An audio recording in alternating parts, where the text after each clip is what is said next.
Query, is there someone that you need killed, Master?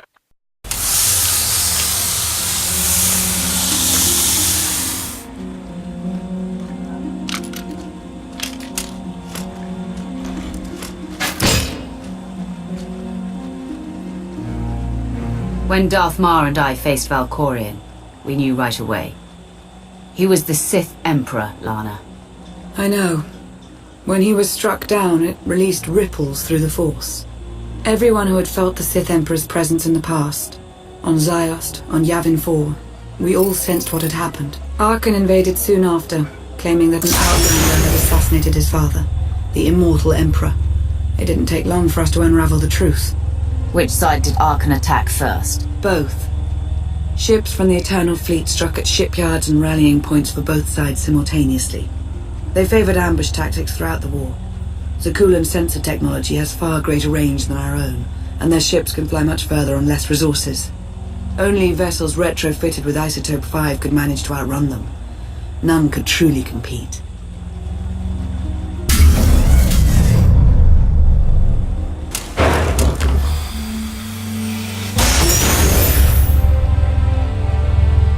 How long did the Republic and the Empire manage to hold out? Within 3 months, the bulk of our naval forces were disabled or eliminated, and the Republic was in the same situation. With naval superiority, Arkan's forces could begin choking off supply lines, trade, any ship travel at all. The Eternal Fleet seemed to be everywhere at once.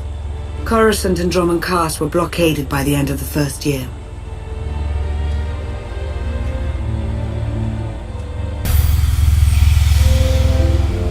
How did it end? The members of the Dark Council fought Arkan's invasion ruthlessly and lost. The Empire's treaty was ultimately negotiated by the Minister of Logistics. Chancellor Suresh also refused to discuss surrender, but the Republic Senate managed to overrule her. A cadre of senators negotiated their own ceasefire terms. All of those senators have since been disgraced or dismissed. I'm sure you can imagine the likely culprit. So far, the treaties with Zakul have held. But that will not last forever.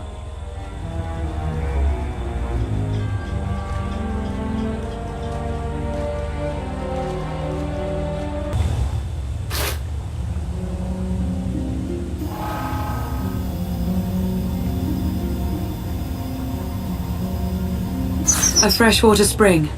It should be safe for drinking.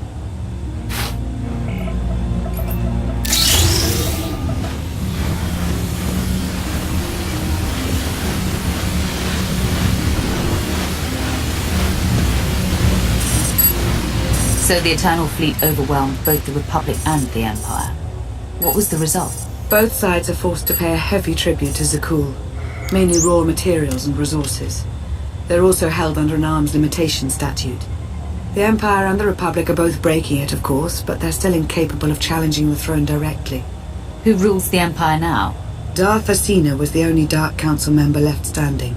All others died or disappeared in the chaos. Without opposition, she declared herself Empress of the Sith. And the Republic? Suresh remains in power, though she no longer holds the title of Chancellor. The Republic has limits to their ruler's terms, but her replacement is a mere puppet. Both sides see this only as an opportunity to eliminate one another at a time of weakness, instead of combining what strength they have.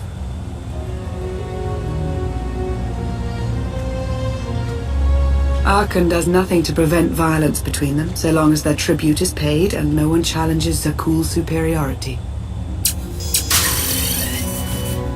I'm surprised Arkan didn't try to destroy both governments. He obviously had the firepower. I don't think Arkan feels any desire to actually govern our portion of the galaxy. For now, he sees it as a backwater, useful only for resources. Powerful Zakulan battle stations have been placed in orbit around key worlds to watch for possible uprisings. But there are no ongoing planetary occupations. The ships of the Eternal Fleet simply patrol at random, while the tribute paid to Zakul gradually chokes all economic potential. What about my team? My ship? I have allies looking for them as we speak. With all of the chaos of the last few years, though, it will take time to find them all. For now, we make do with ourselves, Koth, and HK.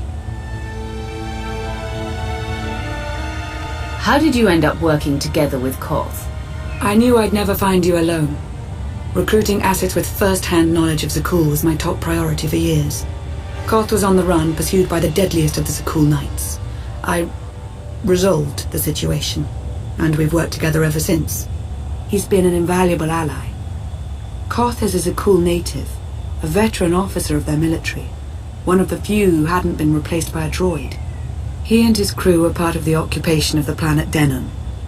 When ordered to do things they weren't comfortable with, Koth took his ship and crew and went rogue. What exactly were they ordered to do? That's for Koth to say. But I trust him with my life, as I trust you. I'm confident that you'll learn to trust one another just as well. So why me? You clearly went to a lot of trouble to get me out of Carbonite. Before you were captured, you accomplished things no one else dared to attempt. You changed the galaxy more than once, and if things have ever needed to change, now is the time.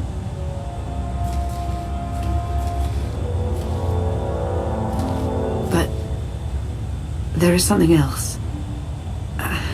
I've felt it since the moment I found you in Carbonite.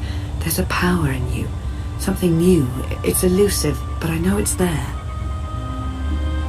I think you're right, Lana. I think the Emperor, Valkorion, is in my mind. What? After he died, there was a storm of energy. I barely even remember being thrown into the carbon freezing chamber. And then, while I was frozen, I saw things. Dreamed about him, about everything that happened while I was gone. It can't be. If he were controlling you, I'd know it. I certainly saw enough of it on Ziost. He doesn't control me. He's not strong enough. All of his power is just an illusion. Deception is his greatest tool, yes, but we shouldn't discount his influence so quickly. I believe in you. And I appreciate your honesty. I'll remain watchful for any influence he might have over you. For the time being, though, we have no choice but to proceed. What about the others? They wouldn't understand. And like you said, we really don't know anything for sure yet. Let's keep the matter between us for now.